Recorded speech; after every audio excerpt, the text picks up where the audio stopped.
What up, YouTube? Timus here. Since I've been my reviews for the past Bond movies because of No Time to Die, here's my review for The Living Daylights. Now, this was, of course, the first Bond movie to star Timothy Dalton. Why did I almost call him Timothy Oliphant? Totally different guy.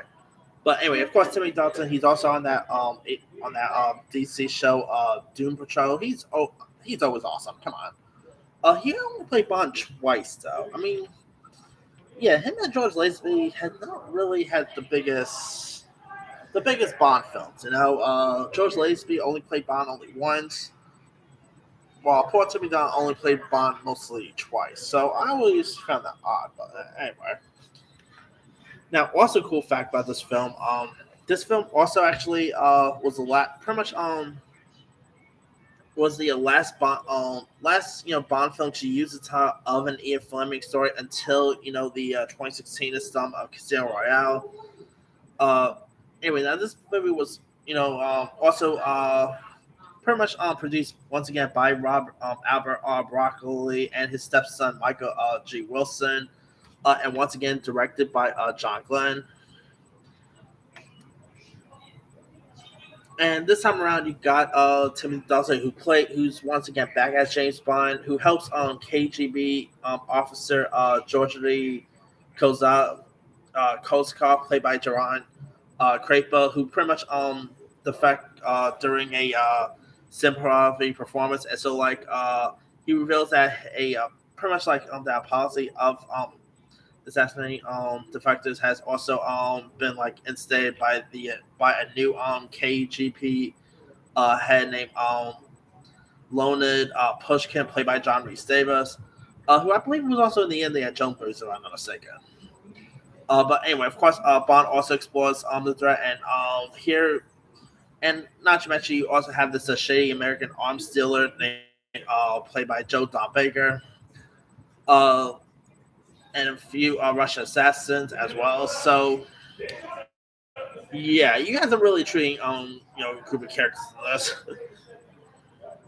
Of course, one of the Bond girls here is played by Karam D. Obo, who plays Kara Mulvey, who's actually Kozakov's girlfriend and later becomes Bond's love interest. Art Malik plays the role of Cameron Shah, who's like a leader of an Afghan Mujahideen. You got lots of other people here in this who I can never pronounce their names so well because, yeah, it's a bit hard to pronounce some of their names. But they're actually still pretty solid in this. Like, the villain is really decent.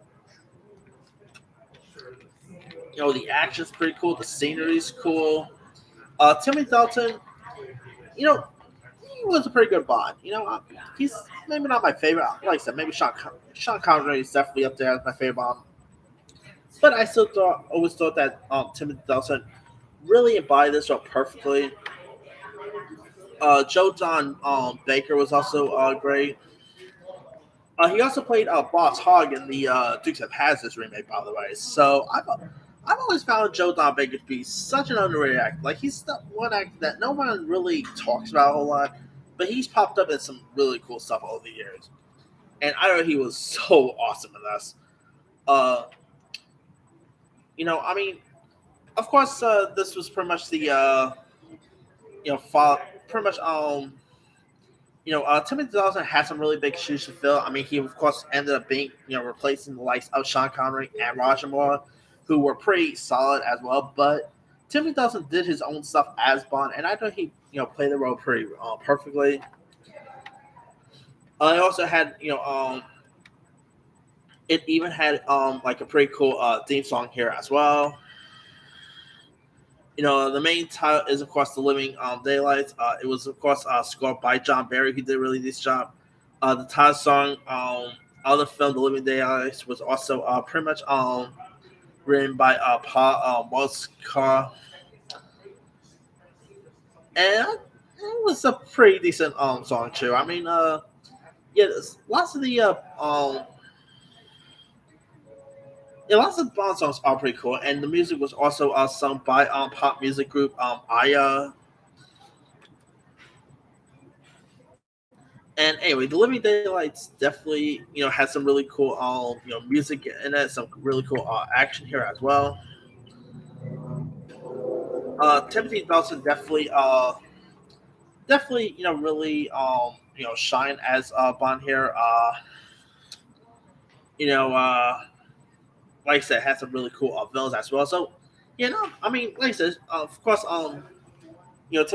Timmy Dalton will play Bond one last time for a second film, but that ended up becoming his last film until Pierce Brosnan got the role. But that aside, Timmy Dalton I still thought was really cool here. I mean, like I said, it's a shame he never really got to continue playing the role in war films. But hey, try choose the charm, I guess. Anyway, let me lead you guys. What do you thought of Timothy Dalton's Bond film, The Living Daylights? Were you a fan of it? Were you not a fan of it? Drop comments below. Don't forget to like, subscribe, hit that bell for more notification. This is Timothy signing out.